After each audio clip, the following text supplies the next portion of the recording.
Sirat Parashat Vaïra. À la fin de la paracha de la semaine dernière, Moshe Rabbeinu il demande à Dieu pourquoi tu as fait du mal à ce peuple depuis que tu m'as envoyé. Il n'y a que du mal qui a été fait à ce peuple parce qu'on sait que quand Moshe il était voir Pharaon, Pharaon il s'est énervé, il a ajouté encore plus de travail au Bnei Israël. Moshe il s'est énervé, il a demandé à Dieu pourquoi tu fais du mal à ce peuple. Tu m'as envoyé, regarde ce qui est en train de se passer. Et le début de notre paracha c'est la réponse de Dieu à Moshe Rabbeinu. En vérité, c'est quoi la question de Moshe Rabbeinu? Il est en train de te dire, regarde, là, la mission de faire sortir les Bnei Israël d'Égypte, de délivrer le peuple juif, c'est une mission qui est bonne à 100%. Celui qui envoie et qui nous charge de cette mission, c'est Dieu lui-même, parce qu'on sait que les Bnei Israël étaient en Égypte, c'était un niveau d'impureté tellement grand qu'il n'y a personne qui voulait sortir sauf Dieu lui-même. Dieu lui-même, il est forcément bon, il est entièrement bon à 100%. Et celui qu'on envoie pour les délivrer, c'est Moshe Rabbeinu, quand on sait que lui, quand il est né, toute la maison elle s'est remplie de lumière, qu'il était lui aussi 100% bon. Donc si la mission elle est 100% bonne, celui qui est envoyé il est 100% bon, et celui qui envoie le shliach, celui qui envoie Moshe Rabbeinu, lui aussi il est 100% bon. Alors comment c'est possible que là, il découle quelque chose qui n'est pas bon? Comment c'est possible que là, il découle des mauvaises choses de la mission de Dieu qui est à 100% positive? Et qu'est-ce que Dieu répond à Moshe Rabbeinu? Dans le début de notre paracha, il lui dit, je suis Havaïe, je suis Dieu.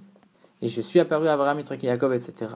Mais mon nom de Havaïe, celui que je suis en train avec lequel je te parle maintenant, je ne leur ai pas fait connaître.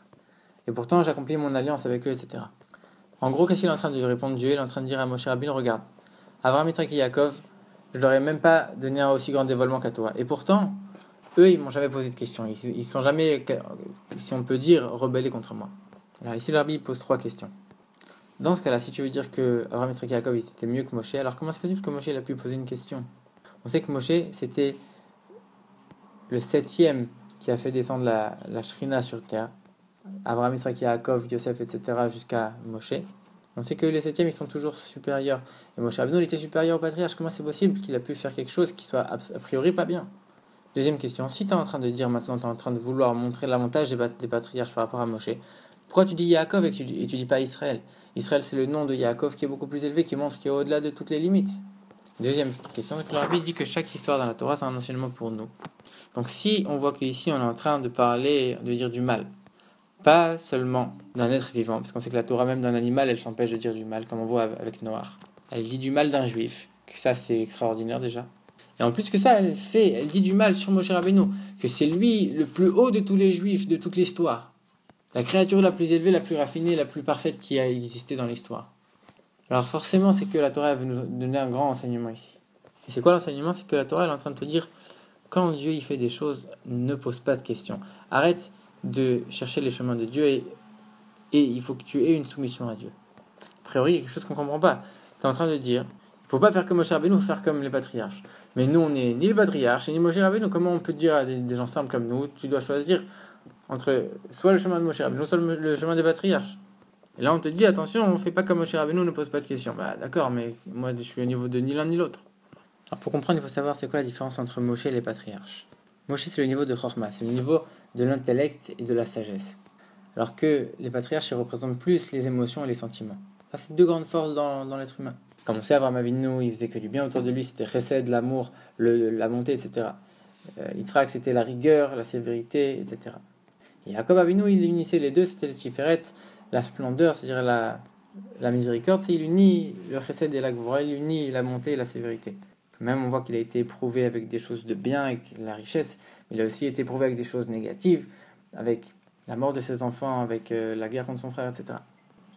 Donc c'est vraiment l'union de chesed et gvura, de la bonté et la sévérité. Et malgré que les patriarches, ils avaient aussi un lien avec l'intellect, et que Moshe Rabbeinu lui aussi, il avait un lien avec les midot, comme le Rabbi donne les preuves ici dans des psukim dans la paracha, malgré tout, l'essentiel de leur domaine au patriarche, c'était les émotions, et l'essentiel du domaine de Moshe Rabbeinu, c'était l'intellect. Donc à ce moment-là, on comprend. Moshe Rabbeinu, que lui, c'est l'intellect. C'est le propre de l'intellect, c'est de devoir comprendre. Et quand il voit qu'il y a une question tellement grande comme ça, alors il est obligé de la poser. Il est obligé de poser à Dieu et de demander qu'est-ce qui est en train de se passer. Et sur ça vient la réponse de Dieu. Je t'ai dévoilé mon nom Havaïe. Havaïe, c'est le nom de Dieu, comme on a déjà expliqué, qui est au-delà de la nature.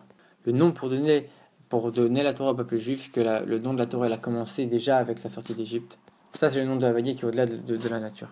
Avant le nom de la Torah, avant l'époque de la sortie d'Égypte, Dieu utilisait le nom d'Elohim qui rentre dans la nature, etc. Là, je suis en train de te parler avec un niveau qui n'a rien à voir avec le reste. Et quand on se trouve maintenant dans une période de délivrance et de début du don de la Torah, pour lequel on est obligé d'arriver à un niveau de divinité au-delà de tous les mondes, au-delà de toutes les limitations, alors il faut que tu arrêtes de poser des questions. Et c'est pour ça aussi que il dit qu'il a fait une alliance avec Yaakov. Il dit pas avec Israël, avec Yaakov, parce que Yaakov, quand on décompose le nom, ça fait Yud Akev. Akev, c'est le talon. Ça représente la soumission. Il faut se soumettre à Dieu et arrêter de poser des questions. Ça, c'est la réponse que Dieu donne à Moshe Rabbeinu. Même celui qui est de Chorma, que c'est son propre de poser des questions, lui aussi, il doit se soumettre à Dieu avec une intégrité complète sans poser de questions. Il y a encore une différence entre les sentiments et l'intellect. Et le Rabbi explique qu'en vérité, les sentiments et l'intellect, ils s'expriment dans deux membres qui sont le cerveau et le cœur. Et quand on va comprendre la manière dont fonctionnent ces membres-là, alors on va comprendre aussi des choses sur ces forces de l'âme qui sont l'intellect et les sentiments.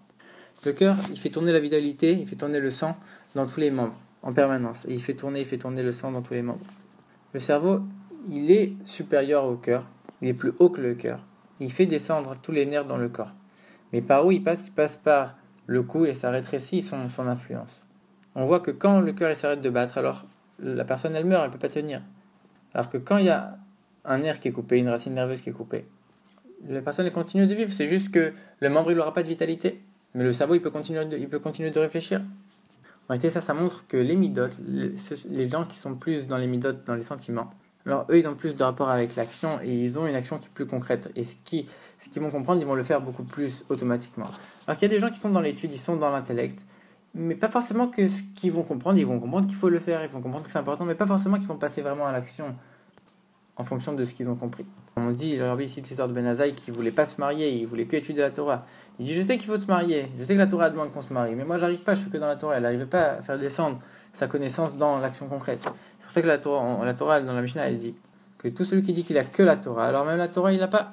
Il faut qu'il ait la Torah aussi les bonnes actions. Si ça reste que dans l'intellect, si ça reste que dans la sagesse et que ça descend pas dans l'action concrète, en vérité, tu as manqué quelque chose.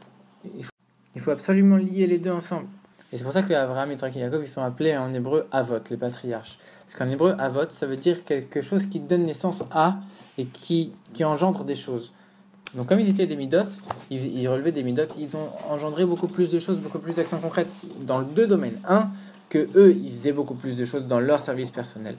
Et de deux, même pour les autres, ils arrivaient à influencer les autres et à donner et partager aux autres pour que les autres aussi ils puissent pratiquer et arriver à un niveau d'action eux aussi.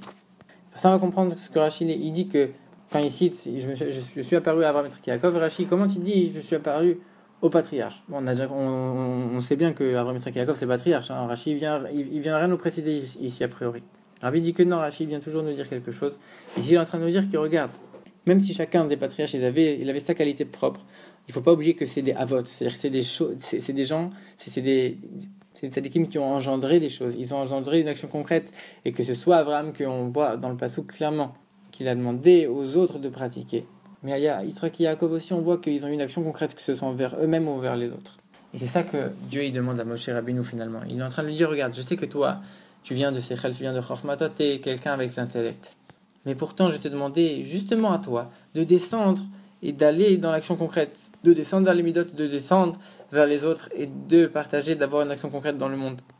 Alors la première chose c'est de ne pas poser de questions et d'être soumis, comme quelqu'un qui relève des sentiments, ça c'est ce qu'on a dit au début. Et deuxième chose, de vouloir partager, de vouloir faire descendre ton niveau dans les choses inférieures. Donc c'est ça qu'on voit que Moshe Rabbeinu au final il a fait descendre beaucoup plus de choses dans les choses matérielles, beaucoup plus que les patriarches, parce qu'au final les patriarches, même si on dit qu'ils étaient comme ça, ils étaient quand même bergers, et que les bergers ils étaient séparés, comme on a déjà expliqué, séparés du monde matériel, etc. Donc Moshe Rabbeinu, on voit que c'est lui qui a traduit la Torah en 70 langues personnellement, et qu'il avait une influence sur chaque juif en particulier, et que c'est lui qui a reçu la Torah et qui l'a donnée, qui l'a transmise pour qu'elle soit acceptée et intégrée dans le monde et dans les juifs. En vérité, donc, il faut toujours se rappeler les deux côtés, que les choses spirituelles, les choses de l'intellect, les choses élevées, les gens élevés, ils doivent descendre vers les gens moins élevés, qui sont plus dans les sentiments, qui sont plus dans les choses matérielles, et qu'à la fois l'inverse est vrai aussi, les choses matérielles, elles doivent plus s'élever vers le spirituel, les gens des sentiments, ils doivent plus s'élever vers l'étude. Il faut toujours l'union de ces deux-là, de ces deux choses-là. Alors, il dit ça, c'est l'enseignement pour chaque juif. Que même si quelqu'un il fait partie des gens les plus raffinés, les plus érudits du peuple juif, il doit sans cesse descendre vers les autres juifs, essayer de leur enseigner, essayer de travailler avec eux, peu importe leur niveau. Et des gens les plus inférieurs que eux, ils sont plus dans les choses matérielles, on leur demande aussi d'étudier. Et pas seulement ils vont étudier, que ce soit la Torah dévoilée, la Torah cachée avec la Chassidut, qu'ils vont faire les mitzvot, et pas seulement faire les mitzvot, ils vont faire les mitzvot de la meilleure manière avec tous les embellissements, etc. Et qu'ils vont donner toute leur force pour Dieu. Que même les érudits doivent unir les deux côtés, à savoir travailler dans leur spiritualité comme ils ont l'habitude de faire, mais aussi unir ça avec la matérialité du monde, que ce soit avec les autres ou avec eux-mêmes. Et on sait que quand Dieu il a montré à Moshe Rabbeinu toute la terre d'Israël, il a montré toutes les générations du peuple juif jusqu'à Mashiach. Donc on sait que même nous, la génération avant Mashiach, Moshe Rabbeinu nous a donné les forces d'unir ces deux choses-là, ces deux domaines tout le temps.